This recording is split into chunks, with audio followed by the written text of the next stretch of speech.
you know, Muslim and Jews together, but I never experienced that. Okay, that's interesting. And I had no problem with it. I was just fine with it.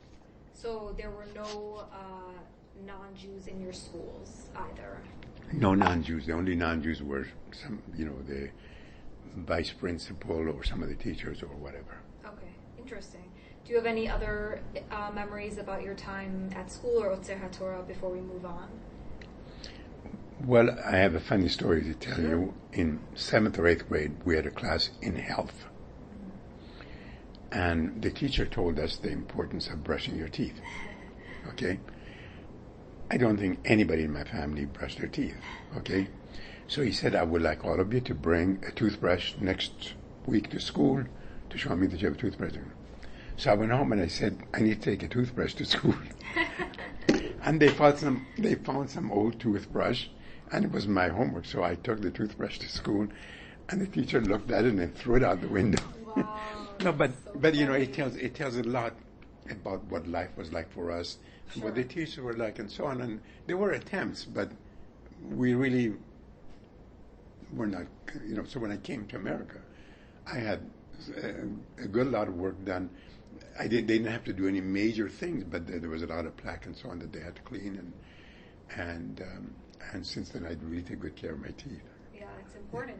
Yeah. It's interesting you bring up health and hygiene because I wanted to hear a little bit about the actual area in which you grew up. Can you talk me, if I were to come with you to Shiraz in 1958, let's say, to Okay. the house that you grew up in, the Yes. neighborhood you grew up in, Yes. could you describe to me what it would look like as I entered your neighborhood? Okay, so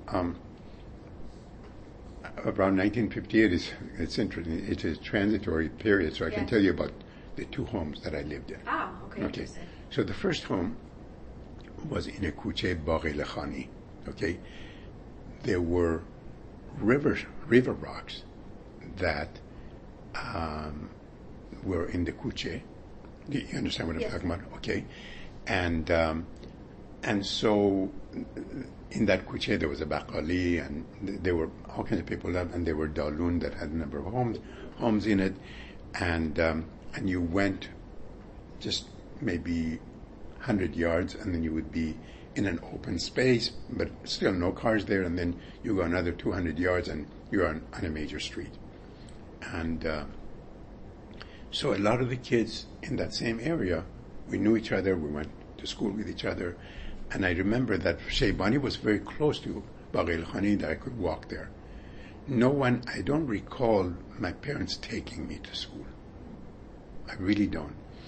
And so once I knew where Kosar was, which was some distance away, I would just walk it sometime. I think it probably take me maybe half an hour to get there. Wow. Okay?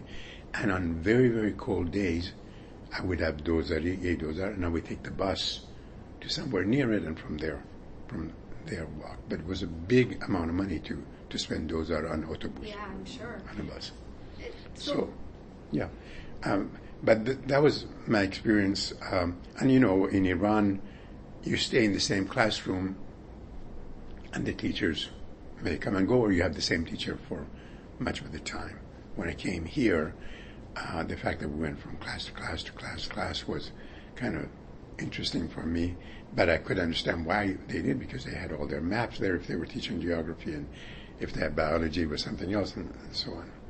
what were the classrooms like, since you're bringing that up, as far as the equipment and the state of the premises? Right. It was very, very kind of basic. And essentially we didn't have chairs to speak of, but we had nimkat. Like Benches. And then right in front of us there was some kind of a desk, and then there was a blackboard and chalk, and if we're lucky, the room had usually a window or two, and then they had the door to the exit. So we sat, in rows like that, and how we sat and where we sat, I don't know if it was always determined by us or what, but we always stayed pretty much at the same spot.